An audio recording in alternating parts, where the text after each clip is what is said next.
কাউকে খুঁজে নে যে তোকে মেন্টাল সাপোর্ট দিবে। কেন খুঁজবো আমি কাউকে? হ্যাঁ, আমার গার্লফ্রেন্ড তুই, আরেকজন না যে আমি আরেকজনকে খুঁজতে যাব?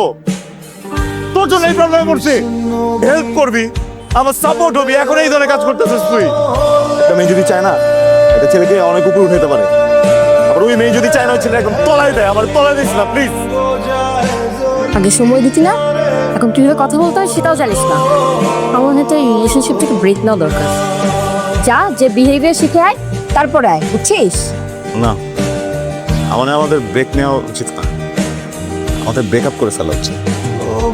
তোর আর আমার এই সম্পর্ক ব্রেকআপ।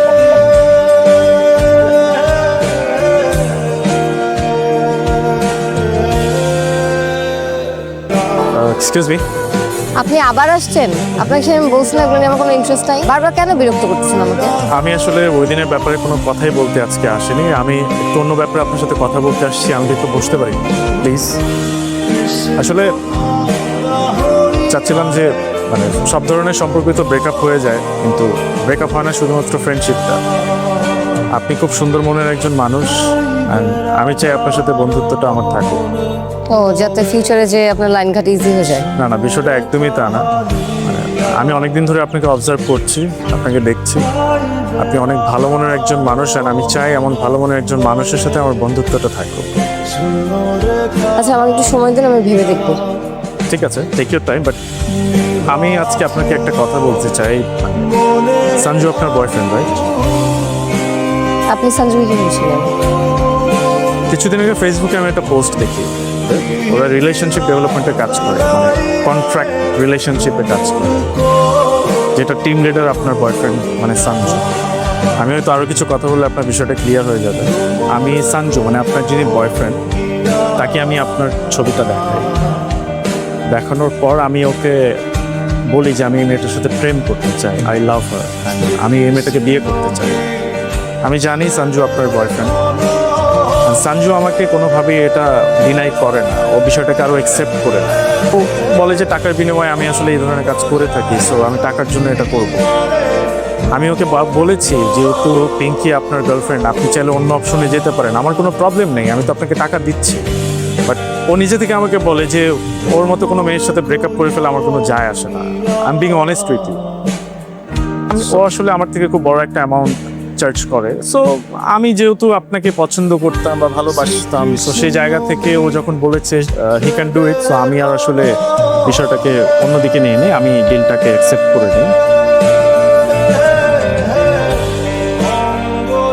এক্সকিউজ মি, আপনি সেদিন যেন কি বলছিলেন? না, আমি আসলে সেদিনের ব্যাপারে কথা বলতে চাচ্ছি না, আমি এটার জন্য সরি ফিল করি। না না না, বলেন না, কি জানি বললেন সেদিন? আমি বলেছিলাম আমি আপনাকে পছন্দ করি। না, তারপরে কি বললেন? আমি বলেছিলাম আমি আপনাকে বিয়ে করতে চাই। আপনি পরশুদিন আপনার ফ্যামিলি নিয়ে আমার পাশে আসেন।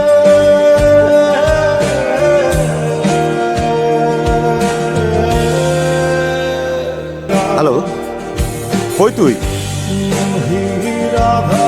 এক জায়গায় দাওয়াত খেতে আসছিলাম, হঠাৎ করে রায়া একটু অসুস্থ হয়ে পড়ছে। তাড়াতাড়ি আয়। যাই কিছু মতো ও আমার কি হয়েছে? তুমি দেরি করে আসছো কেন? দেখ তো। চল চল। বিয়ে খেতে আসছিস? কিন্তু আমি তো তোকে দাওয়াত দিই। ও আচ্ছা আচ্ছা, রাফিন দাওয়াত দিছে। পেমেন্টটা তো পুরোটা পাইছিলি নাকি? অ্যাডভান্সই পেয়ে যাওয়ার কথা, রাইট? আমার তোর সাথে একটা কথা ছিল। ও একটা না, দুইটা থাপ্পড় ডিজার্ভ করে।